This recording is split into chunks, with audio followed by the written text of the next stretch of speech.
Karen and the HOA had, over the years, perfected audacity into an art form of relentless harassment.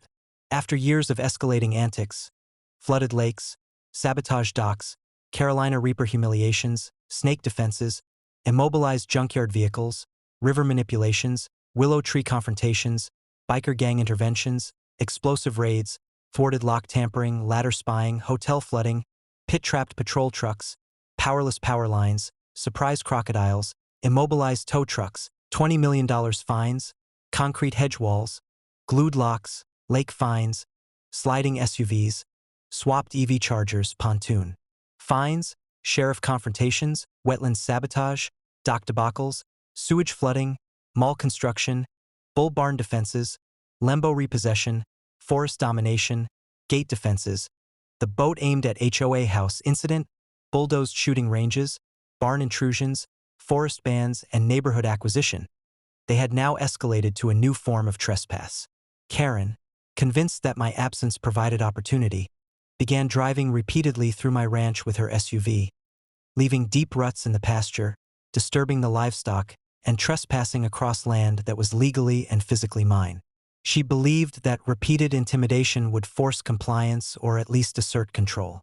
What she failed to understand was that I had anticipated this behavior and prepared a consequence that combined strategic deterrence, legal authority, and physical enforcement.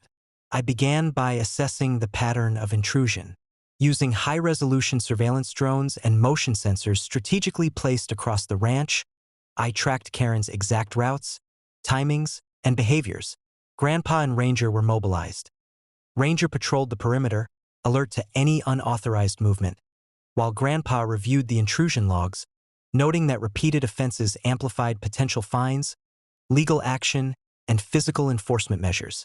The first stage involved legal groundwork. Every trespass was meticulously documented with time-stamped video, photographic evidence, and sensor logs.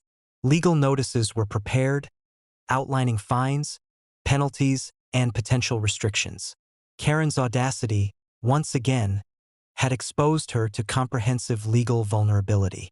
But documenting her trespass was only the beginning. The second stage involved tactical enforcement.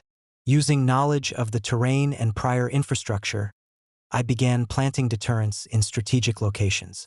These were not intended to cause harm, but to create undeniable consequences for continued intrusion.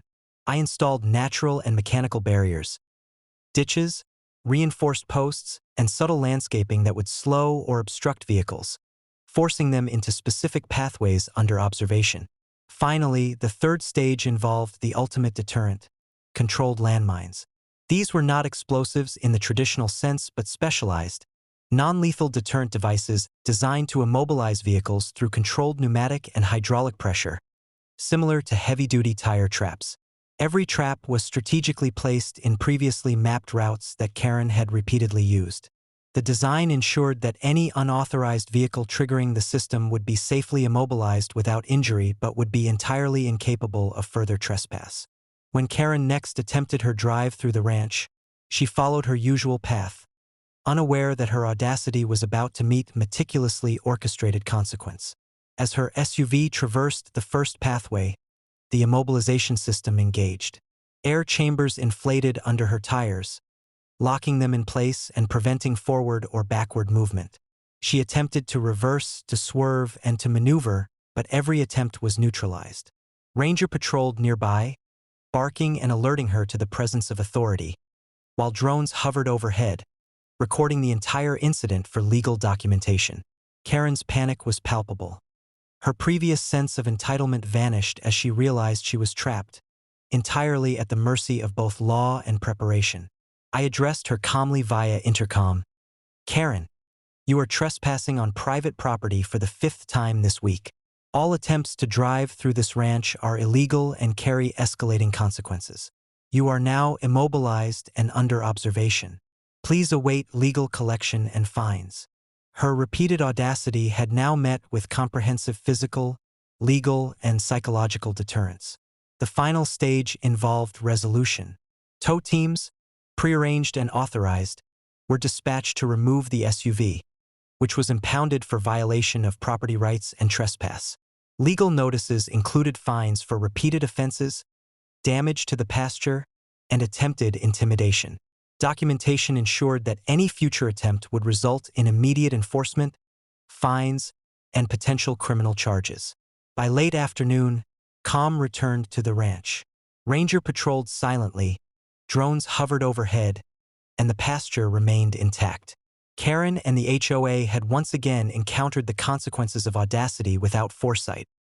Immobilization, legal liability, and undeniable humiliation. Reflecting on the incident, it was clear that preparation, strategic enforcement, and legal authority are the pillars of property defense.